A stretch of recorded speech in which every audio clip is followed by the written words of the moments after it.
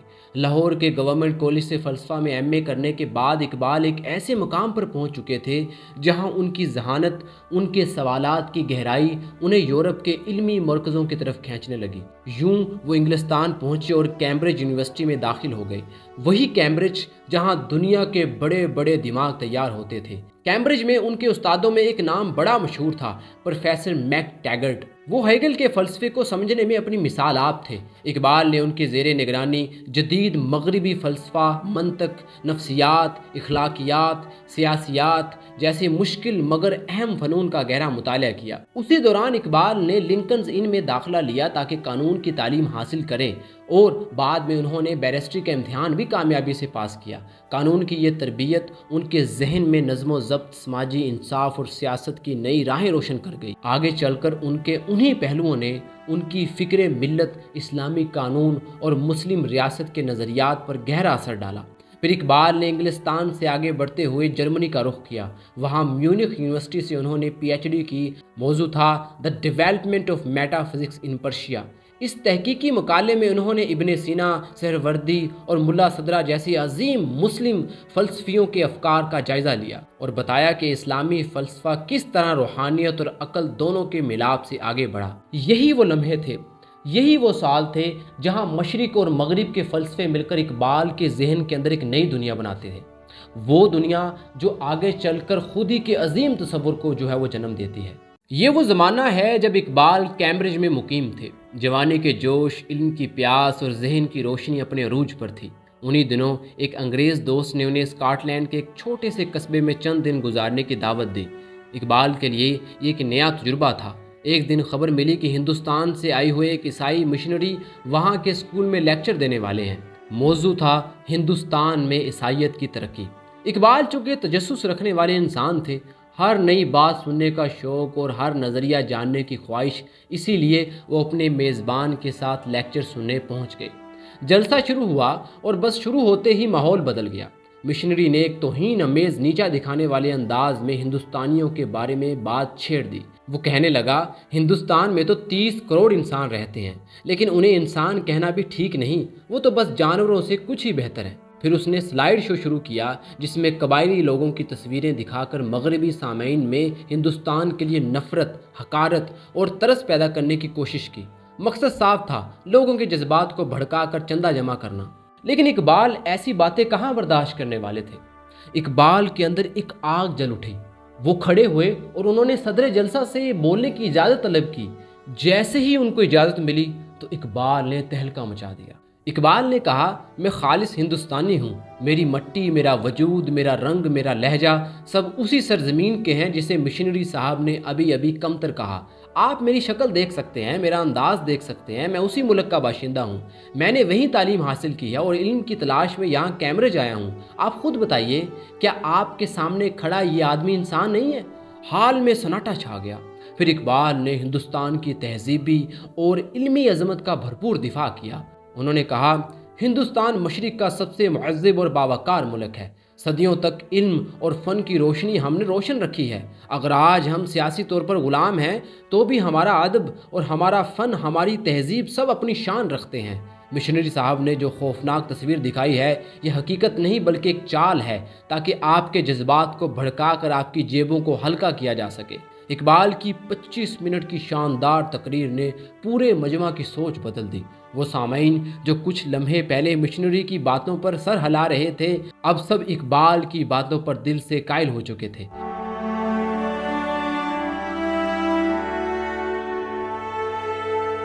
Europe میں قیام کے دن اقبال کی زندگی میں ایک ایسا وقت بھی آیا جب وہ اپنی ہی شاعری سے اکتا گئے تھے۔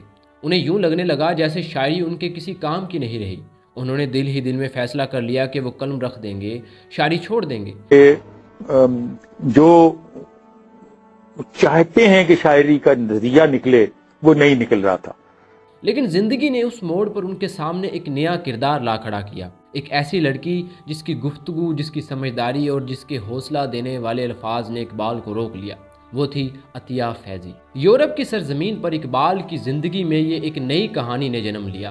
آج بھی ادبی حلقوں میں یہ تعلق ایک زندہ بحث ہے. کوئی اسے ادھورا عشق کہتا ہے تو کوئی خالص دوستی. مگر حقیقت یہ ہے کہ یہ رشتہ عام نہیں تھا. یہ ایک ایسا ملن تھا جس میں جذبات، ذہانت، فلسفہ اور احساسات میں سب کچھ ایک دوسرے میں گل مل گئے تھے. عطیہ فیضی خود بھی معمولی عورت نہیں تھی. وہ بمبئی کے مشہور فیضی خاندان سے تعلق رکھتی تھی. وہ خاندان جو علم، ادب، فنون اور تہذیب کے احترام کے لیے جانا جاتا تھا. وہ ترکی، فارسی، عربی اور انگریزی تک پڑھ چکی تھیں اور اپنے دور کی ان چند مسلم خواتین میں سے شامل تھیں جنہوں نے مغربی تعلیم اور مشرقی تہذیب دونوں کو خوبصورتی سے اپنے اندر یکجا کیا ہوا تھا. پھر آیا وہ سال 1907. لندن میں اقبال اور عطیہ کی پہلی ملاقات ہوئی. اس وقت اقبال فلسفہ اور قانون کی تعلیم حاصل کر رہے تھے. ذہنی طور پر مغرب کے علم نے انہیں متاثر کیا ہوا تھا، لیکن دل کی گہرائیوں میں ان کی روح ابھی بھی مشرق سے بندھی ہوئی تھی. عطیہ اس وقت لندن کے علمی حلقوں میں نمایاں تھی. وہ ہندوستانی خواتین کی تعلیم اور ترقی کے لیے بھی سرگرم تھی اور اپنا الگ مقام رکھتی تھی. اقبال کے اندر اس وقت ایک عجیب سی کشمکش چل رہی تھی. اندر کا شاعر اور اندر کا فلسفی آپس میں لڑ رہے تھے. عطیہ نے اس کشمکش کو محسوس بھی کیا اور سمجھا بھی. انہوں نے اقبال کی تپتی ہوئی فکر کو اپنے نرم اور سمجھدار انداز میں پگھلا کر ایک خوبصورت گفتگو میں بدل دیا. جو خطوط ان دونوں کے درمیان لکھے گئے ان میں ایک خاص قسم کی نرمی، اپنا پن اور ذہنی قربت جھلکتی ہے جو عام دوستی سے کہیں بڑھ کر محسوس ہوتی ہے. عطیہ کے لکھے گئے خطوط اور روزنامچے بتاتے ہیں کہ وہ اقبال کی شخصیت سے بہت زیادہ متاثر تھے. اس کا اثر اقبال کے دل پر نہیں بلکہ اقبال کی سوچ کے اوپر بھی بہت زیادہ پڑا. یہیں سے اقبال کی شاعری میں عورت کا تصور بدل جاتا ہے. پہلے عورت صرف حسن کا نقش تھی، عشق کی علامت تھی، لیکن عطیہ کے بعد اقبال کی شاعری میں عورت تخلیق، روحانیت اور زندگی دینے والی قوت بن کر سامنے آتی ہے. اقبال کی کئی مشہور نظموں میں جو نسوانی لطافت اور فکری گہرائی پیدا ہوئی اس کی جڑیں عطیہ کی شخصیت سے جا ملتی ہیں. یہ کہنا آسان ہے کہ اقبال نے عطیہ سے محبت کی، لیکن حقیقت اس سے بھی زیادہ باریک اور گہری ہے. عطیہ ان کے لیے صرف ایک عورت نہیں تھی، وہ ایک خیال تھیں، ایک روشنی تھیں جس نے اقبال کے اندر کے شاعر کو ایک نیا مفہوم دیا. اقبال کے لیے عطیہ مشرق کی بیدار روح تھیں جو بغیر تصادم کے مغرب کی عقل کے ساتھ کھڑی ہو سکتی ہے. وقت گزرتا گیا، اقبال اپنی قوم، فکر، فلسفے اور مستقبل کی جدوجہد میں لگ گئے اور عطیہ اپنی آزاد مزاج زندگی کے سفر میں آگے بڑھتی رہی. راستے جدا ضرور ہوئے لیکن ان کی ملاقات کا نقش، ان کی یاد، ان کی قربت وہ آج تک نہیں مٹ سکی. یورپ میں قیام کے دوران اقبال کی سوچ میں ایک غیر معمولی انقلاب آیا. وہاں کی چمکتی ہوئی روشنیاں، سائنسی ترقی، بڑے بڑے کارنامے، ان سب نے انہیں مرعوب نہیں کیا بلکہ وہ مغربی تہذیب کے سب سے بڑے نکات کے طور پر سامنے آئے. وہ خود کہتے ہیں خیرہ نہ کر سکا مجھے جلوائے دانش فلم سرماہ میری آنکھ کا خاک مدینہ و نجف. یورپ میں ان کے اندر دوسرا بڑا انقلاب نیشنلزم یعنی وطن پرستی سے شدید بیزاری کی صورت میں پیدا ہوا. اقبال دیکھتے ہیں کہ قومیت کے نام پر انسانوں کو بانٹا جا رہا ہے، اسی لیے وہ وطنیت کے سخت ناقد بن کر سامنے آتے ہیں. اسی دور میں وہ کہتے ہیں اس دور میں اور ہے جام اور ہے جم اور ساتھی نے بنا کی روش لطف و ستم اور مسلم نے بھی تعمیر کیا اپنا قدم اور تہذیب کے آزر نے ترشوائے صنم اور ان تازہ خطاؤں میں بڑا سب سے وطن ہے جو بیر خنیس کا ہے وہ مذہب کا کفن ہے. جب اقبال کے یورپ میں آخری دن تھے اور ان کی تعلیم مکمل ہونے کو تھی، ان کے اندر فکری ایک تبدیلیوں کا طوفان برپا تھا، تو انہوں نے مغرب کو مخاطب ہو کر ایک پیشگوئی کی جو آج تک سچ ثابت ہوتی نظر آتی ہے.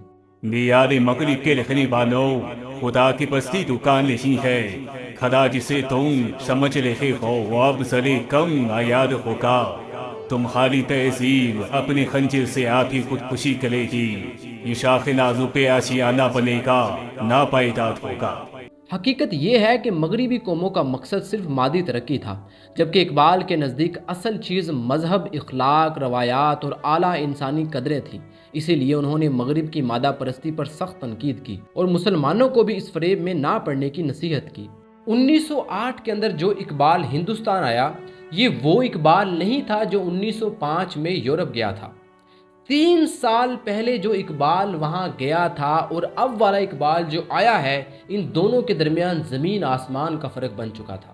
عام طور پر ہوتا یہ ہے کہ جو شخص یورپ جاتا ہے وہ وہاں کی چمک دمک میں کھو جاتا ہے، مغربی رنگ میں رنگ جاتا ہے اور واپس آ کر بھی وہیں کی سوچ کا بنا رہتا ہے۔ لیکن اقبال کے ساتھ معاملہ بالکل الٹ ہوا۔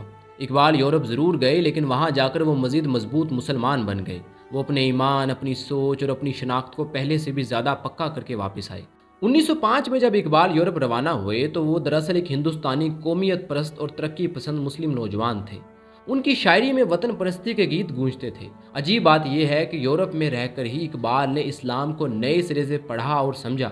انہوں نے جرمن مفکرین جیسے گوئٹے، نیتشے کا بھی مطالعہ کیا، لیکن اس کا نتیجہ یہ نکلا کہ انہیں اسلام کی جامعیت اور روحانی برتری کا اور بھی یقین ہو گیا۔ یورپ میں بیٹھ کر انہوں نے پوری اسلامی دنیا کی محکومی اور پسماندگی کا موازنہ مغرب کی طاقت سے کیا۔ ان کے دل میں یہ سوال اٹھا کہ جو قوم کبھی علم و حکمت کی علمبردار تھی آج اس حال تک کیوں پہنچ گئی؟ اب وہ صرف ایک شاعر نہیں رہے تھے بلکہ ایک مفکر اور فلسفی بن چکے تھے۔ ان کی شاعری میں درد، حسرت، جوش اور عمل کی دعوت شامل ہو گئی۔ یہاں سے اقبال کی شاعری میں ایک نیا انقلابی زور پیدا ہوتا ہے۔ اب اقبال کو صرف شاعر کہنا دراصل ان کے مقام کو کم کرنا ہے۔ وہ شاعر ضرور تھے مگر اس سے کہیں بڑھ کر ایک فکری جنگ لڑنے والے مجاہد، ایک بڑے فلسفی، ایک ذہن کو بدل دینے والے اصلاح کار اور مشرق کی روح کو نئی سمت دینے والے نظریہ ساز بن چکے تھے۔ ان کی شاعری صرف جذبات کے اظہار کا نام نہیں رہی تھی، یہ ایک مکمل فکری، اخلاقی اور روحانی نظام بن گئی تھی جو انسان، قوم اور پوری کائنات کے رشتے کو نئے معنوں میں سمجھاتی ہے۔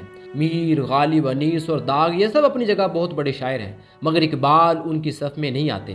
اقبال کا قد نیتشے اور برکسام جیسے عالمی فلسفیوں کے برابر جا کھڑا ہوتا ہے۔ وہ اس حلقے میں بیٹھتے ہیں جہاں خیام، حافظ اور سعدی جیسے افاقی دماغ موجود ہیں۔ غالب اندرونی پیچیدگیوں میں الجھ کر بات کرتا ہے، میر جذبات کی طغیانی میں بہہ جاتا ہے اور سودا یا انیس لفظوں کے ہنر دکھانے میں کمال رکھتے ہیں، مگر اقبال ان سب راستوں سے آگے بڑھ جاتے ہیں۔ وہ عمل کی بات کرتے ہیں، تخلیق کی آگ بھڑکاتے ہیں اور خودی کا پیغام دیتے ہیں۔ اقبال کے نزدیک شاعری اور فکر کا مقصد صرف باتیں کرنا نہیں بلکہ انسان کے اندر حرکت دینے والی طاقت پیدا کرنا ہے۔ اسی لیے ان کی شاعری جو ہے وہ خوابوں جیسی نہیں بلکہ انقلاب پیدا کرنے والی حقیقت بن جاتی ہے۔ اقبال کا کلام قرآن و سنت کی روشنی سے گہرا جڑا ہوا ہے مگر وہ مذہبی چیزوں کو صرف روایت نہیں بناتے بلکہ ان کو عملی زندگی اور خودی کی طاقت میں بدل دیتے ہیں۔ ان کے بہت سے اشعار دین کی روح کو ایک مضبوط اخلاقی حکم اور عملی راستے کی شکل دے دیتے ہیں۔ ایسا شاعر عرب عجم میں نے نہیں دیکھا، میں نے نہیں سنا۔ اقبال کا تخیل حدوں کو توڑ دیتا ہے۔ ان کا شاہین ہمیشہ آسمان کے سب سے اونچی بلندی کو چھوتا ہے۔ کبھی وہ حلاج کی محفل میں پہنچ جاتے ہیں، کبھی مرید ہندی کی طرح رومی کے سامنے بیٹھ کر سیکھنے لگتے ہیں، کبھی ابلیس و جبریل کو آمنے سامنے کھڑا دیکھتے ہیں اور کبھی شیطان کی پوری مجلس شورا کا نقش کھینچ دیتے ہیں، کبھی مغربی فلاسفہ کی خوبیاں بیان کرتے ہیں اور کبھی ان کی کمزوریاں ایک ایک کر کے کھول دیتے ہیں، کبھی وہ رومی کے سوز میں تڑپتے ہیں اور کبھی امام راضی کی پیچیدہ عقل میں الجھ کر بھی راستہ ڈھونڈ لیتے ہیں۔ اقبال اتنے وسیع ہیں کہ وہ کسی دائرے میں قید نہیں ہو سکتے اور نہ ہی کسی حد میں سموئے جا سکتے ہیں۔ اس لیے اقبال کہتے ہیں، نہ پوچھ اقبال کا ٹھکانہ، ابھی وہی کیفیت ہے اس کی، کہیں سرے رہ گزار بیٹھا، ستم کشی انتظار ہوگا۔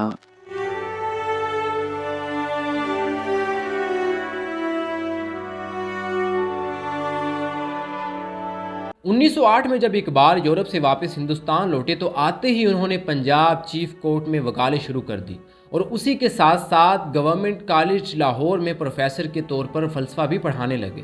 اب اقبال کی شاعری ہیرا بن کر چمک رہی تھی اور اسی کی روشنی پورے ہندوستان میں پھیل رہی تھی۔ اقبال نے ہندوستان پر خوبصورت نظموں کی بارش کر دی جن میں بلاد اسلامیہ، گورستان شاہی، ہلال عید، شمع اور شاعر، رام، نانک جیسی شاندار نظمیں شامل تھیں۔ اسی کے اندر ایک وہ نظم بھی تھی جس نے لوگوں کو اقبال کا دیوانہ بنا دیا۔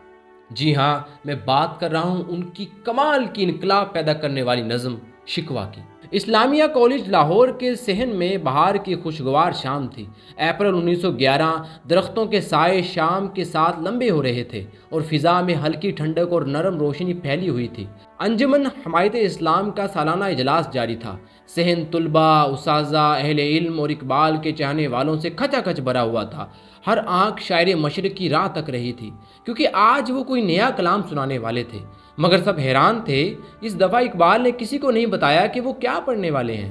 مرزا جلال الدین لکھتے ہیں کہ عام طور پر اقبال اپنی نئی نظمیں فوراً اپنے دوستوں کو سنا دیا کرتے تھے، لیکن جب وہ شکوہ لکھ رہے تھے تو ان پر ایک عجیب سی خاموشی چھا گئی۔ وہ کسی کو کچھ نہیں بتاتے تھے، جیسے ان کے دل میں کچھ بڑا طوفان چل رہا ہے۔ ان کی یہ خاموشی ایسی تھی جیسے بجلی کی چمک ہو، کسی بڑے طوفان سے پہلے کی خاموشی ہو۔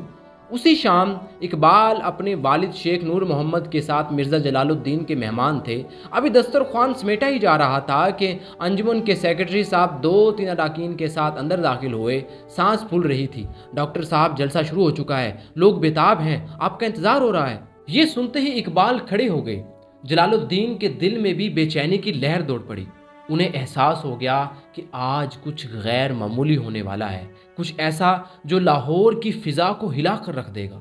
جب اقبال پنڈال میں داخل ہوئے تو فضا اللہ اکبر کے فلک شگاف نعروں سے گونج اٹھی، تالیاں بجتی چلی گئیں۔ اقبال حسب معمول سادہ لباس میں تھے، سفید شلوار، چھوٹا کوٹ اور سر پر ترکی ٹوپی، چہرے پر وقار، آنکھوں میں روشنی اور چلنے میں اعتماد جھلک رہا تھا۔ جیسے ہی انہوں نے شکوہ کا پہلا مصرع پڑھا، اے خدا شکوائے ارباب وفا بھی سن لے، خو گرے ہم سے تھوڑا سا گیلا بھی سن لے۔ سامعین یوں لگنے لگے جیسے کسی اور جہان میں پہنچ گئے ہوں۔ سر عبد القادر جو اسی محفل میں موجود تھے لکھتے ہیں کہ جب اقبال نے شکوہ پڑھنا شروع کیا تو عجیب سی کیفیت چھا گئی، ایک ایسی کیفیت جس میں خوشی اور غم دونوں شامل تھے۔ کچھ چہروں پر وجد کی حالت تھی جیسے روح کسی اور دنیا میں ہو۔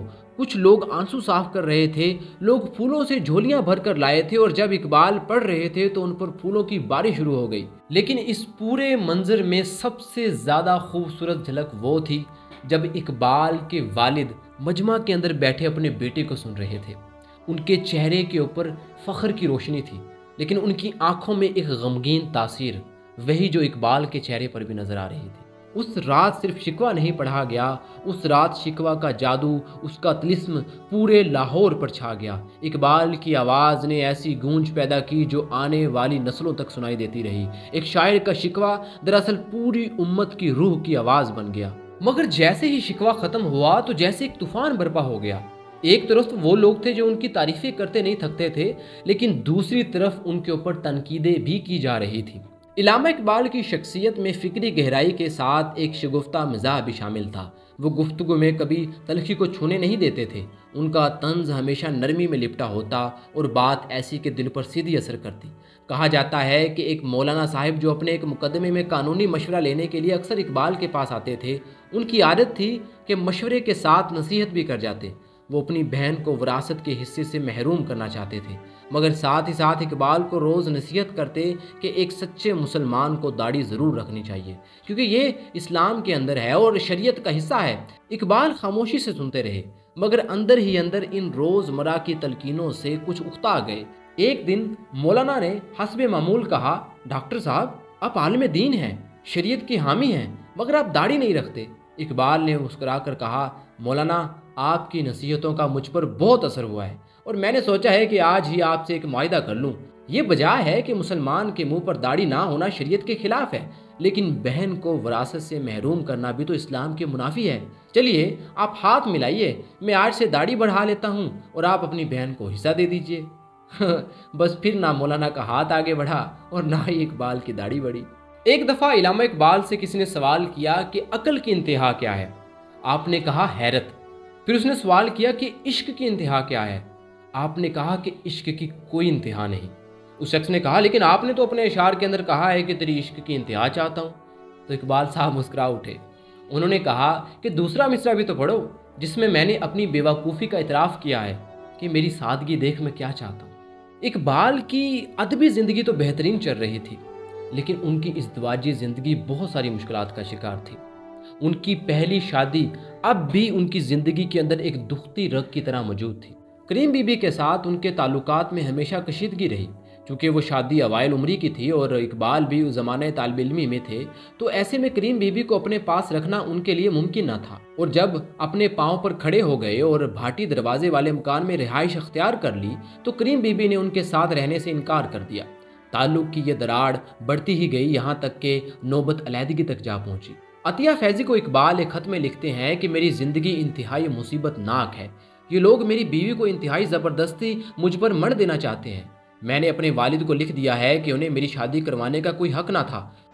وہ خود ہی نہیں آباد ہو سکی، وہ تو حویلیوں کی پلی ہوئی تھیں۔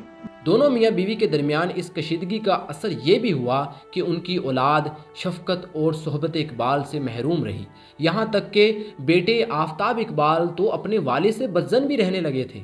بالآخر دونوں میں علیحدگی کا فیصلہ ہوا۔ طلاق دیے بغیر اقبال نے کفالت کی ذمہ داری اٹھا کر اس مضطرب کہانی کا رخ اپنے سے دوسری جانب موڑ دیا۔ یورپ سے واپسی کے بعد اقبال کی شخصیت میں ایک نیا وقار، ایک نیا رنگ آ گیا تھا۔ اب وہ صرف ایک شاعر یا فلسفی نہیں تھے، بلکہ ایک ایسے شخص بن چکے تھے جن کی صورت، سیرت اور گفتگو سب میں ایک خاص جاذبیت تھی۔ ان کا سرخ و سفید چہرہ، کشادہ پیشانی، روشن آنکھیں، باریک ہونٹ جن پر بھوری مونچھوں کی ہلکی سی لکیر تھی، یہ سب کچھ ان کے وقار کو اور نکھار دیتا۔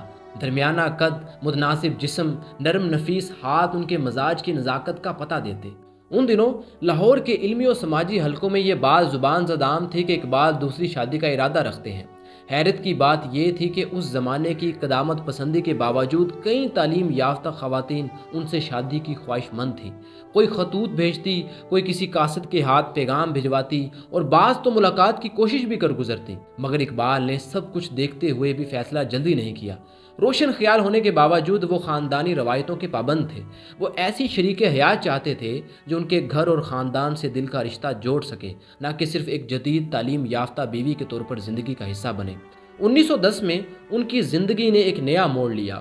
شیخ غلاب دین، جو ان کے قریبی دوستوں میں سے تھے، نے موچی دروازے کے ایک کشمیری خاندان کی لڑکی سردار بیگم کا ذکر کیا، جو اس وقت وکٹوریا گرلز اسکول میں تعلیم پا رہی تھی۔ بات بڑے، رشتہ طے پایا اور نکاح ہو گیا۔ صرف نکاح ہوا، رخصتی نہیں۔ نکاح کے فوراً بعد اقبال کو کچھ گمنام خطوط ملے، جس میں جو سردار بیگم تھی ان کے کردار کے اوپر جو ہے وہ بہت ساری افواہیں پھیلائی گئی تھیں کہ ان کا کردار ایسا ہے، ایسا ہے۔ اب یہ سب دیکھ کر اقبال جو ہے وہ دہل گئے، وہ حیران ہو گئے۔ خیر، ایک طرف تو مذہبی حساسیت تھی تو دوسری طرف اقبال کو دکھ بھی ہوا۔ وہ تذبذب میں پڑ گئے۔ انہوں نے اپنے دوستوں سے مشورہ کیا۔ خیر، جو رخصتی تھی وہ مؤخر کر دی گئی اور 3 سال تک یہ نہ پتہ چل سکا کہ اب آگے بڑھنا ہے یا پھر پلٹ جانا ہے۔ اس دوران ایک دن سید بشیر حیدر، جو اس وقت لدھیانہ میں ایکسائز انسپیکٹر تھے، اقبال کے پاس آئے۔ انہوں نے ایک نئے رشتے کی پیشکش کی۔ مختار بیگم لدھیانے کے ایک متمول کشمیری خاندان کی لڑکی تھی۔ اقبال نے حامی بھر لی اور 1913 کے آغاز میں یہ شادی انجام پا گئی۔ شادی کے کچھ ہی عرصہ بعد اقبال کے دوستوں نے ان گمنام خطوط کا پتہ لگا لیا اور ان کو حقیقت معلوم ہو گئی کہ یہ خط کس نے بھیجے ہیں۔ دراصل وہ جو خطوط تھے وہ ایک وکیل نے جو ہے وہ اقبال کو لکھے تھے، کیونکہ وہ سردار بیگم کا رشتہ اپنے بیٹے کے ہاں کروانا چاہتا تھا۔ اسی دوران اقبال کو ایک اور خط ملا جو سردار بیگم کی طرف سے تھا، جس میں سردار بیگم نے مخاطب ہو کر کہا نہیں، اس بہتان پر یقین نہ کرنا چاہیے تھا، اور یہ کہ میرا نکاح تو اب آپ سے ہو چکا ہے، اب میں دوسرے نکاح کا تصور بھی نہیں کر سکتی۔ اسی حالت میں پوری زندگی بسر کروں گی اور روزے قیامت آپ کی دامن گیر رہوں گی۔ اقبال نے یہ خط پڑھا تو جیسے ان کے اندر کچھ ٹوٹ سا گیا۔ ندامت، محبت اور عقیدت کی ایک لہر نے انہیں گھیر لیا۔ انہوں نے سارا ماجرا مختار بیگم کو بتایا، جو نہایت نرم دل خاتون تھی۔ وہ رونے لگیں اور کہا انہیں واپس لے آئیں۔ یوں اگست یا سپتمبر 1913 میں اقبال نے سردار بیگم سے دوبارہ نکاح کیا۔ یہ اقبال کا تیسرا نکاح تھا۔ پہلی بیگم سے شادی ناکام ہونے کے بعد قدرت نے ایسا پینترا بدلا کہ اقبال بیک وقت 2 بیویوں کے شوہر بن گئی۔ حیرت کی بات یہ ہے کہ یہ دونوں بیویاں ایک ہی گھر میں رہتی تھیں اور ان میں رقابت کی بجائے محبت کا ایسا بندھن بنا ہوا تھا جو 2 بہنوں کے درمیان ممکن نہیں تھا۔ اقبال نے بعد میں اپنے ایک خط میں لکھا، تیسری شادی کی ضرورت تو نہ تھی، مگر یہ عشق و محبت کی ایک عجیب داستان ہے۔ میں گوارا نہیں کر سکتا تھا کہ جس عورت نے 3 سال تک صبر و اذیت جھیلی اسے بیوی نہ بناؤں۔ کاش دوسری بیوی سے پہلے حقیقت معلوم ہو جاتی۔ اقبال ابھی تک برصغیر کی سیاست میں حصہ نہیں لے رہے تھے۔ انہیں سیاسی ہنگامہ آرائی میں دلچسپی نہ تھی۔ وہ زیادہ تر اپنے کمرے، کتابوں اور غور و فکر کی دنیا میں گم رہتے تھے، مگر یہی خاموش طبیعت رفتہ رفتہ ایک ایسے فکری طوفان میں ڈھل گئی جس نے برصغیر کے مسلمانوں کے سیاسی مقدر کا رخ بدل دیا۔ اقبال کے نزدیک سیاست محض اقتدار یا جماعتی جوڑ توڑ کا نام نہیں تھی، ان کے لیے سیاست اخلاق، ایمان اور روحانیت سے جڑی ہوئی ایک ذمہ داری تھی۔ وہ سمجھتے تھے کہ دین اور سیاست ایک ہی حقیقت کے دو پہلو ہیں، اسی لیے وہ کہتے ہیں کہ اگر سیاست دین سے جدا ہو جائے تو وہ ظلم و جبر اور خود غرضی کا دوسرا نام بن جاتی ہے۔ کیمبرج، میونخ اور لندن کے زمانہ طالب علمی میں انہوں نے مغربی فکر و سیاست کا قریب سے مطالعہ کیا۔ وہاں کے نیشنلزم، ڈیموکریسی اور لبرلزم نے انہیں متاثر ضرور کیا مگر مطمئن نہیں کیا۔ انہیں احساس ہوا کہ مغرب کے نظام میں روحانیت کی جگہ خالی ہے اور یہی خلا قوموں کی اخلاق کی تباہی کا سبب بنتا ہے۔ اسی احساس نے اقبال کے اندر سیاسی شعور کی ایک نئی آگ روشن کر دی۔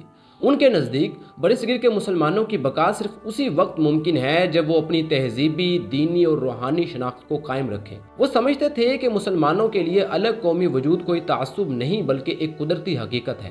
ابتدائی طور پر اقبال نے براہ راست سیاست میں حصہ نہیں لیا کیونکہ ان کا خیال تھا کہ ایک شاعر اور مفکر کا کام قوم کی فکری تربیت ہے۔ اسی دوران مولانا محمد علی بطور قائد تحریک خلافت لاہور آئے اور اقبال سے ملاقات کے لیے انارکلی میں ان کے گھر گئے۔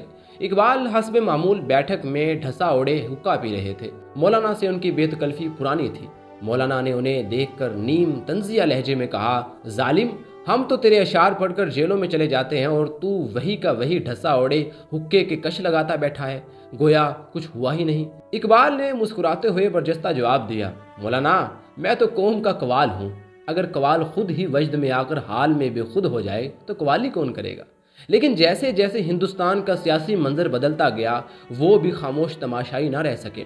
احباب کے اصرار پر انہوں نے 1926 میں پنجاب لیجسلیٹو کونسل کا الیکشن لڑنے کی رضامندی ظاہر کی۔ اس حلقے میں ان کے حریف ملک محمد دین تھے جو برادری اور دولت کے بلبوتے پر الیکشن جیتنا چاہتے تھے۔ یہ الیکشن علامہ اقبال نے 3177 ووٹوں کی اکثریت سے جیت لیا۔ 3 سالہ رکنیت کے دوران علامہ اقبال نے قومی اور ملکی مسائل پر تاریخی تقاریر کی۔ 1928 میں خصوصی دعوت پر اقبال نے مدارس اور حیدرآباد دکن کا دورہ کیا اور وہاں جو خطابات دیے وہ خطابات مدارس کے نام سے شائع ہوئے، مگر ان خطابات میں علامہ اقبال نے جن خیالات کا اظہار کیا ان پر علماء نے شرک کے فتوے لگا دیے۔ اب سوال یہاں یہ پیدا ہوتا ہے کہ اقبال نے ان خطبات کے اندر ایسا کیا کہا کہ انہیں کافر کہہ دیا گیا؟ دراصل علامہ اقبال کہتے تھے کہ جو قدامت پسندانہ قسم کے اجتہادات ہیں ان کی وجہ سے مسلمانوں کا مستقبل تاریخ رہے گا، اس لیے یہاں پر اجتہاد مطلق کی ضرورت ہے۔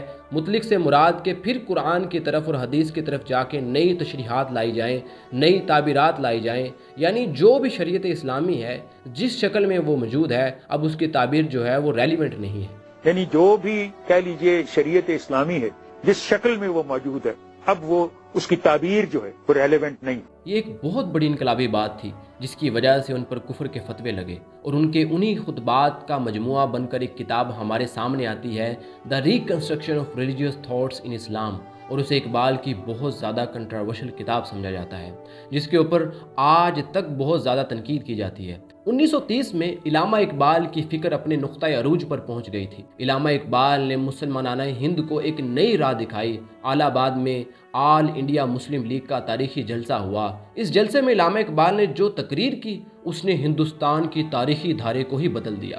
اقبال نے لوگوں کو مخاطب کرتے ہوئے کہا، میری خواہش ہے کہ پنجاب، سرحد، سندھ اور بلوچستان کو ملا کر ایک ریاست بنا دی جائے، خواہ ہندوستان برطانوی سلطنت کے اندر رہ کر یا پھر باہر رہ کر آزادی حاصل کرے۔ مجھے شمال مغربی مسلم ریاست کا قیام کم از کم شمال مغربی علاقوں کے مسلمانوں کا مقدر نظر آتا ہے۔ 1930 کے عشرے میں اقبال ہندوستان کے مسلمانوں کی بھرپور نمائندگی کر رہے تھے۔ وہ پنجاب میں مسلم لیگ کے صدر تھے لیکن دوسری طرف قائد اعظم امید چھوڑ چکے تھے۔ قائد اعظم برصغیر کے سیاست سے بددل ہو کر لندن جا بیٹھے تھے کیونکہ ان کے 14 نکات برطانوی حکومت نے مسترد کر دیے تھے۔ اقبال نے انہیں خط و خطابت کے ذریعے سمجھانے کی بھرپور کوشش کی۔ انہوں نے آخر کار قائد اعظم کو قائل کیا اور کہا کہ جداگانہ ریاست کو مسلمانوں کی تقدیر بننا چاہیے۔ اقبال کی وجہ سے قائد اعظم واپس ہندوستان آ گئے اور اقبال اور قائد اعظم کی مشترکہ کوششوں سے مسلم لیگ کے اختلافات ختم ہوئے اور ہندوستان کے مسلمان قائد اعظم کی قیادت میں متحد ہو گئے۔ 1931 اور 1932 کی گول میز کانفرنس میں اقبال نے مسلمانوں کا مقدمہ بھرپور انداز میں پیش کیا۔ جب اقبال یورپ میں تھے تو انہوں نے بہت سارے ملکوں کا دورہ بھی کیا۔ جنوری 1933 میں اقبال اسپین پہنچے اور مسجد قرطبہ گئے، جہاں سینکڑوں برسوں سے اذان نہیں ہوئی تھی۔ اقبال نے یہاں اذان دی اور نماز ادا کی۔ اسی مسجد قرطبہ میں انہوں نے شاعری بھی کی۔ اے حرم قرطبہ عشق سے تیرا وجود، عشق سراپا دوام جس میں نہیں رفت و بود، رنگ ہو یا خشت و سنگ، جنگ ہو یا حرف و سود، مور جائے فندی ہے خون جگر سے نمود۔ جب اقبال یورپ میں تھے، ان کے بیٹے جاوید نے انہیں خط لکھا اور بڑی محبت سے گزارش کی کہ بابا واپسی پر میرے لیے ایک گرامو فون لے آئیے گا، مگر اقبال نے صرف گرامو فون کا جواب نہیں دیا، انہوں نے جاوید کو زندگی کا ایک ایسا سبق دیا جو ہر دور کے نوجوان کے لیے مشعل راہ ہے۔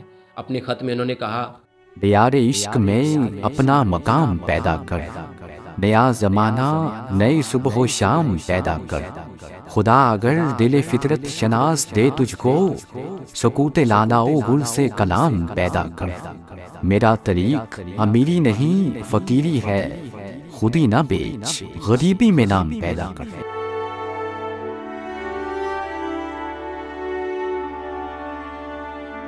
ذرا تصور کیجئے، ایک محفل لگی ہوئی ہے اور کسی نے بڑے تعجب سے اقبال سے سوال کیا، اقبال صاحب آپ یورپ کی خاک چھان آئے، جرمنی بھی دیکھا، لندن کی گلی کوچے بھی ناپے، اسپین کی تاریخ میں بھی گھوم آئے، مگر آپ نے کبھی مدینے کا سفر نہیں کیا۔ یہ کیسی محبت ہے کہ جس نبی سے آپ اشعار میں عشق کا اظہار کرتے ہیں، ان کے روزے پر حاضری تک نصیب نہ ہوئی؟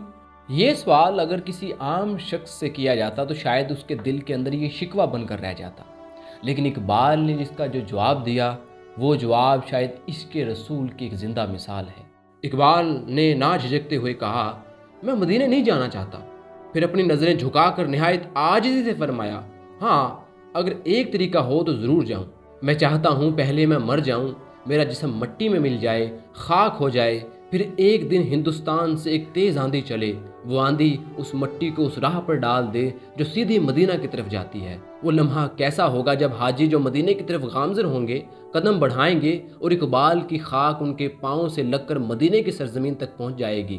اس کیفیت کو اقبال نے ایک شعر میں یوں باندھا، ہوا ہو ایسی کہ ہندو سطح سے آئے اقبال، اڑا کے مجھ کو غبار رہے حجاز کرے۔ آج لوگ کہتے پھرتے ہیں اقبال مدینہ نہیں گئے۔ اقبال اگر روضہ رسول دیکھ لیتے شاید اسی لمحے عشق ان کے جسم میں باقی رہنے کی گنجائش نہ چھوڑتا۔ ان کے قریبی دوست کہتے تھے کہ اگر وہ روضہ رسول پر حاضر ہو جاتے تو شاید وہ وہیں جاں بحق ہو جاتے، کیونکہ وہاں سے واپسی ان کے لیے ممکن نہ تھی۔ جب بھی کسی مجلس میں حضور پاک صلی اللہ علیہ وآلہ وسلم کا ذکر ہوتا تو اقبال پر رخ طاری ہو جاتی، ان کی آنکھیں اشک بار ہو جاتی، ہچکی بن جاتی اور آواز بھر جاتی۔ جذبات پر قابو پانے کے لیے انہیں کئی منٹ تک خاموشی اختیار کرنی پڑتی تھی۔ علامہ محمد اقبال کی شاعری کا مرکز و محور عشق رسول ہے۔ ان کی فکر، ان کا فلسفہ، ان کی شاعری اور ان کی عملی زندگی سب کا منبع و مقصود محمد رسول اللہ صلی اللہ علیہ وآلہ وسلم ہے۔ اقبال نے نہ صرف عشق رسول کا درس دیا بلکہ وہ خود بھی سراپا عشق و عقیدت تھے۔ ان کے نزدیک ایمان کی اصل روح ہی یہ تھی کہ بندہ اپنی پوری ذات کو مصطفیٰ کے قدموں میں رکھ دے۔ کی محمد سے وفا تو نے تو ہم تیرے ہیں، یہ جہاں چیز ہے کیا لوح و قلم تیرے ہیں۔ جنوری 1920 کی ایک خاموش شام تھی۔ علامہ اقبال اپنے کاغذات میں مصروف تھے کہ اچانک ایک ایسا خط موصول ہوا جس پر نہ نام تھا نہ پتہ، بالکل گمنام۔ خط کھولا تو اندر لکھی ہوئی بات دیکھ کر اقبال حیرت میں ڈوب گئے۔ خط میں لکھنے والے نے دعویٰ کیا تھا کہ نبی پاک صلی اللہ علیہ وآلہ وسلم کے ہاں اقبال کی ایک خاص اور بلند جگہ ہے جس کا خود اقبال کو بھی علم نہیں۔ ساتھ ہی لکھا تھا کہ اگر اقبال ایک مخصوص وظیفہ پڑھا کریں تو انہیں اس مقام کا راز معلوم ہو جائے گا۔ اب کیونکہ یہ خط گمنام تھا تو اقبال نے بھی اس کے اوپر کوئی خاصی توجہ نہ دی اور وہ خط جو تھا وہ گم ہو گیا۔ لیکن پھر 4 ماہ بعد ایک حیران کن واقعہ پیش آیا۔ کشمیر سے ایک پیر زادہ صرف اقبال سے ملنے لاہور پہنچا۔ وہ ظاہری طور پر نہ تو دیوانہ لگتا تھا اور نہ بے عقل، بلکہ نہایت سمجھدار، تعلیم یافتہ اور باشعور انسان دکھائی دیتا تھا۔ مگر اقبال کو دیکھتے ہی وہ آدمی پھوٹ پھوٹ کر رونے لگا۔ اقبال گھبرا گئے، انہیں لگا شاید یہ کوئی پریشان حال شخص ہے جو مالی مدد مانگنے آیا ہے، مگر معاملہ کچھ اور تھا۔ لیکن جب اسے رونے کی وجہ پوچھی گئی تو اس نے ایک ایسا انکشاف کیا جس نے اقبال کو بھی سوچ میں ڈال دیا۔ پیر زادہ کہنے لگا، میں نے عالم کشف میں نبی پاک صلی اللہ علیہ وآلہ وسلم کا مبارک دربار دیکھا۔ نماز کے لیے صفیں بنی ہوئی تھیں۔ اچانک حضور پاک صلی اللہ علیہ وآلہ وسلم نے پوچھا، اقبال آئے ہیں یا نہیں؟ پتہ چلا کہ آپ موجود نہیں تھے۔ پھر ایک بزرگ کو آپ کو بلانے کے لیے بھیجا گیا۔ کچھ دیر بعد میں نے دیکھا کہ وہ بزرگ ایک خوبصورت گورے رنگ والا جوان لے کر صف میں داخل ہوئے، جس کی داڑھی منڈی ہوئی تھی، اور وہ حضور پاک صلی اللہ علیہ وآلہ وسلم کے دائیں جانب کھڑا ہو گیا۔ پیرزادہ نے کہا، اس وقت تو میں آپ کی شکل سے واقف نہیں تھا، نہ نام جانتا تھا، لیکن جب آپ کو پہلی بار دیکھا تو فوراً پہچان گیا۔ میں کشمیر سے صرف اسی مقصد کے لیے آیا ہوں کہ آپ سے مل کر اپنے کشف کی تصدیق کر سکوں۔ آپ کو دیکھتے ہی مجھے یقین ہو گیا کہ جو میں نے دیکھا وہ سچ تھا، اسی لیے میرے آنسو رک ہی نہیں رہے۔ اقبال کی شاعری روح کو گرما دیتی ہے۔ انہوں نے اپنی شاعری کے اندر ان چیزوں کا ذکر کیا جس سے ان کی شاعری امر ہو جاتی ہے۔ ان کی شاعری صرف عشق، محبت یا جدائی تک محدود نہیں، بلکہ ان کی شاعری ایک ایسے مقام پر جا پہنچتی ہے جو انہیں دنیا کے عظیم ترین شاعروں میں لا کھڑا کر دیتی ہے۔ انہی میں سے ایک موضوع فلسفہ خودی ہے۔ اقبال کے نزدیک ملت اسلامیہ کی زوال پذیری کا اصل سبب یہ ہے کہ اس نے اپنی اصل قوت یعنی خودی کو بھلا دیا ہے۔ اقبال انسان کو جھنجھوڑ کر یاد دلاتے ہیں کہ عظمت حکمرانوں، حالات یا کسی بیرونی طاقت کی عطا نہیں، بلکہ انسان کے اندر کی روحانی توانائی، ارادے اور خود شناسی میں پوشیدہ ہے۔ خودی دراصل وہ باطنی روشنی ہے جو انسان کو اپنی حیثیت، مقصد حیات اور خدا کے ساتھ تعلق کا شعور دیتی ہے۔ اقبال کے کلام میں خودی انا نہیں، بلکہ ایک تخلیقی قوت ہے جو انسان کو غلامی سے نکال کر عمل، بیداری اور خود انحصاری کی طرف لے جاتی ہے۔ جب انسان اپنی چھپی ہوئی صلاحیتوں کو پہچان لیتا ہے تو وہ نہ صرف اپنی تقدیر بدلنے کے قابل ہو جاتا ہے بلکہ قوموں کی تاریخ کا رخ بھی موڑ سکتا ہے۔ یہی وہ مقام ہے جہاں اقبال کہتے ہیں، خودی کو کر بلند اتنا کہ ہر تقدیر سے پہلے خدا بندے سے خود پوچھے، بتا تیری رضا کیا ہے۔ اقبال نے اپنی شاعری کے ذریعے نوجوانوں کا بھی خون گرمایا۔ اقبال کی نظر میں قوم کی تقدیر کا اصل معمار نوجوان ہے، اور نوجوان کا مثالی کردار شاہین کی علامت میں جلوہ گر ہوتا ہے۔ شاہین وہ پرندہ ہے جو بلندیوں کا عاشق، خوددار، آزاد اور اپنی خوراک خود تلاش کرنے والا ہے۔ وہ کسی کے سہارے نہیں جیتا، نہ زمین کی پستیوں میں الجھتا ہے۔ اقبال چاہتے تھے کہ مسلمان نوجوان بھی شاہین کی طرح اپنی سوچ، اپنا مقصد اور پرواز خود طے کریں، کیونکہ ماضی کے کارناموں پر فخر کرنا کافی نہیں، مستقبل کی تعمیر نوجوانوں کی غیرت، بلند ہمتی اور روحانی حرارت سے ہوتی ہے۔ اقبال کا شاہین وقتی فائدوں کا اسیر نہیں، بلکہ مقصد حیات کو پہچان کر آسمانوں کی طرف پرواز کرتا ہے۔ یہی وجہ ہے کہ اقبال نوجوانوں کو للکارتے ہیں کہ وہ اپنی کھوئی ہوئی خودی کو پہچانیں، غفلت کے پردے چاک کریں اور دنیا کو دکھا دیں کہ اصل پرواز زمین پر نہیں، آسمانوں کی تنہائیوں میں طے ہوتی ہے۔ پرواز ہے دونوں کی اسی ایک فضا میں، کرکس کا جہاں اور ہے، شاہی کا جہاں اور۔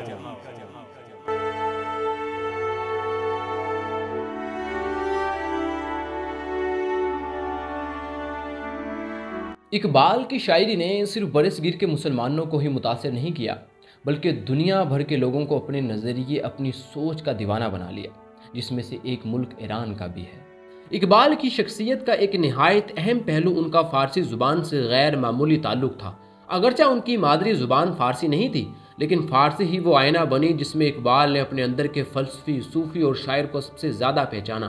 وہ محض اردو اور انگریزی کے شاعر نہیں تھے، بلکہ فارسی کے وہ استاد تھے جنہوں نے اس زبان میں ایسے خیالات پیش کیے جو آج بھی فکری دنیا کو حیران کر دیتے ہیں۔ فارسی زبان اقبال کے صرف اظہار کا ذریعہ نہیں تھی، بلکہ ایک روحانی راستہ، ایک فکری شاہراہ تھی جس کے ذریعے وہ اسلامی فلسفہ، تصوف، اخلاق اور انسانی خودی کے رازوں تک پہنچتے تھے۔ اقبال کی فارسی تصانیف جیسے اسرار خودی، رموز بے خودی اور بال جبریل ان کے اس سفر کی زندہ یادگار ہے۔ اقبال کی فارسی سے محبت صرف ان کی اپنی تخلیقات تک محدود نہیں تھی، بلکہ وہ فارسی شعراء کے بھی دیوانے تھے۔ فردوسی کی شاہنامہ، سعدی کی بستان و گلستان، حافظ کی غزلیں، رومی کی مثنوی اور نظامی کے عشق و اخلاق سے بھرپور اشعار، یہ سب اقبال کی فکری غذا تھے۔ ان عظیم شعراء کے کلام نے اقبال کو نہ صرف لفظوں کی خوبصورتی بخشی، بلکہ زندگی، اخلاق اور انسانیت کے گہرے راز بھی سکھائے۔ اقبال کے نزدیک فارسی شاعری محض الفاظ کا حسن نہیں، بلکہ انسان کی روح اور کائنات کا آئینہ تھی۔ بلکہ اگر میں یہ کہوں کہ وہ اردو اور فارسی شاعری کا شاعر اعظم ہے، ایران اور فارسی تہذیب کے ساتھ اقبال کا یہ تعلق اتنا گہرا تھا کہ انہوں نے اپنے خطبات اور مکالمات میں بھی ایرانی فکر اور اسلامی سوچ کے ملاپ پر زور دیا۔ اقبال کے مطابق ایران نے اسلامی تہذیب کو حسن، فلسفہ اور روحانیت کا وہ رنگ دیا جو اسے مکمل بناتا ہے۔ دلچسپ بات یہ ہے کہ ایران نے بھی اقبال کو کھلے دل سے قبول کیا۔ تہران میں ہونے والی پہلی عالمی اقبال کانفرنس میں ایران کے سپریم لیڈر آیت اللہ خامنائی نے کہا کہ اقبال کی مادری زبان فارسی نہیں تھی، لیکن انہوں نے ایسی فارسی لکھی جو روزمرہ کی زبان نہیں بلکہ علم و ادب کی شاہانہ زبان تھی۔ ایرانی قوم نے نہ صرف ان کے کلام کو پسند کیا بلکہ ان کے نظریات کو اپنی فکری بنیادوں کا حصہ بنایا۔ آیت اللہ خامنائی نے اقبال پر کتاب بھی لکھی اور وہ خود اقبال کو اپنا روحانی رہنما سمجھتے ہیں۔ ان کے بقول اقبال مشرق کا عظیم ستارہ ہے۔ ایران میں سڑکیں، ادارے، عمارتیں اقبال کے نام سے منسوب ہیں۔ بڑے شہروں کی دیواروں پر اقبال کے اشعار خوش خطی کے ساتھ آویزاں ہیں۔ حیرت انگیز بات یہ ہے کہ اقبال نے 12,000 اشعار کہے، جن میں سے 7,000 فارسی میں ہیں، اور ایران میں انہیں اقبال لاہوری کے نام سے جانا جاتا ہے، اور یہاں تک کہ کہا جاتا ہے کہ ایرانی انقلاب کے پیچھے علامہ اقبال کا بہت بڑا ہاتھ ہے۔ اب آپ کے ذہن کے اندر ایک سوال ضرور پیدا ہوا ہوگا کہ اقبال جیسی اتنی بڑی شخصیت جس نے پوری دنیا کو متاثر کیا، پھر آخر اقبال کو کس نے متاثر کیا؟ اقبال فکر نظر کے اس پیاسے کا نام ہے جو کبھی مشرق کی خانقاہوں کی طرف دوڑتا ہے اور کبھی مغرب کے کنویں میں جھانکتا ہے۔ اقبال کی دنیا محض شاعرانہ ترنگ کا نتیجہ نہیں تھی، یہ ایک ایسی ذہنی کائنات تھی جس کی بنیادیں کہیں قرآنی ورثے میں تھیں، کہیں رومی کی بے خودی میں، کہیں برگساں کی وقتیت میں، کہیں نیتشے کی سپرمین میں، کہیں مارکس کی معاشی مساوات میں، اور کہیں اسلامی تہذیب کے صدیوں پر محیط مقالے میں۔ اقبال نے ہر چراغ سے روشنی لی، ہر کنویں سے پانی پیا، اور ہر دمکتی ہوئی شمع کی طرف پروانے کی طرح لپکا، لیکن کبھی کسی ایک خیال کی اندھی گھاٹی میں خود کو گرنے نہیں دیا۔ وہ پروانہ ضرور تھا لیکن کسی شمع پر خود کو فدا نہیں کیا۔ ان کے ہاں وہ مزاحمت بھی ہے جو نیتشے میں ملتی ہے، اور وہ عرفانی سرشاری بھی جو رومی سے آتی ہے، وہ اجتماعی ذمہ داری بھی جو مارکس کے نظریے میں موجود ہے، وہ زندہ حرکت بھی ہے جو برگساں کے فلسفے کی جان ہے۔ رومی کی فکر سے اقبال کی آشنائی اقبال پر اس طرح ہی طاری ہوئی جس طرح رومی پر شاہ شمس طاری ہوئے۔ اقبال جب رومی کے در پر جا بیٹھا تو فقط اقبال نہ رہا بلکہ مرید ہندی بن گیا۔ لاہور کا شاعر کونیا کے درویش کے عشق میں ڈوب کر مشرق کے ماتھے کا جھومر بن گیا۔ اقبال کہا کرتے تھے کہ رومی نہ ہوتا تو میں راستہ بھولا ہوا انسان رہ جاتا۔ But he loves Maulana Rumi, and Maulana Rumi is really his murshid, and he has written all his Persian masnavis in the same meter. لیکن ان سب کے بیچ اقبال کے استاد کو نہ بھول جائیے گا۔ جی ہاں، میں بات کر رہا ہوں میر حسن صاحب کی۔ 1923 کے اندر جب اقبال کو سر کا خطاب دینے کی پیشکش کی گئی تو اقبال نے وہ خطاب لینے سے انکار کر دیا اور کہا کہ جب تک میرے استاد میر حسن صاحب کو ان کی علمی خدمات پر ان کا اعتراف نہ کیا جائے میں یہ خطاب نہیں لوں گا۔ تو گورنر پنجاب نے پوچھا کہ کیا ان کی کوئی تصانیف ہے؟ تو اقبال نے کہا میں ان کی تصنیف ہوں۔ اس کے بعد اسی موقع پر جو ہے وہ میر حسن صاحب کو شمس العلماء کا خطاب دیا گیا۔ علامہ محمد اقبال نے اپنی زندگی میں بے شمار کتابیں لکھی اور ہر کتاب ایک نئے خیال، ایک نئی سوچ اور ایک نئی روشنی کا دروازہ کھولتی ہے۔ ان کی تحریریں آج بھی ہمارے دل و دماغ کو جھنجھوڑتی ہیں اور سوچنے پر مجبور کرتی ہیں۔ اقبال کی مشہور کتابوں میں بانگ درا، بال جبریل، ضرب کلیم، اسرار خودی، رموز بے خودی، پیام مشرق، زبور عجم اور جاوید نامہ جیسی بہت سی کتابیں شامل ہیں۔ ہر کتاب اپنے موضوع، اپنے پیغام اور اپنی زبان کے اعتبار سے ایک شاہکار ہے۔ جب اقبال شہرت کی بلندیوں پر تھے اور ان کے اشعار جو تھے وہ زبان زدام تھے اور ان کی کتابیں برصغیر کے کونے کونے تک پہنچ چکی تھی تو اقبال کو اپنے والد کی ایک بات یاد آئی۔ بچپن میں جب شیخ نور محمد نے اقبال کو بلایا اور کہا بیٹے میں نے تمہارے پڑھانے لکھانے میں جو محنت صرف کی ہے میں تم سے اس کا معاوضہ چاہتا ہوں۔ اقبال نے جب پوچھا کہ وہ معاوضہ کیا ہے تو شیخ نور محمد پہلے تو خاموش ہو گئے اور پھر یہ کہہ کر بات کو ٹال دیا کہ کسی اور موقع پر بتائیں گے۔ پھر ایک دن انہوں نے کہا کہ اقبال میری محنت کا معاوضہ یہ ہے کہ تم ہمیشہ اسلام کی خدمت کرنا۔ اقبال کہتے ہیں کہ جب میری شاعری زبان زدام پر تھی اور میری نظموں سے ملت اسلامیہ کی احیاء کا خواب ہر آنکھ میں جگمگانے لگا تب میرے والد بستر مرگ پر تھے۔ ایک بار میں نے ان سے پوچھا کہ کیا میں معاوضہ ادا کرنے میں کامیاب ہوا تو انہوں نے انگشت شہادت اٹھاتے ہوئے کہا کہ تم نے میرا حق ادا کر دیا۔ علامہ اقبال کی شخصیت بظاہر روبدار اور فکری لحاظ سے پہاڑ کی مانند تھی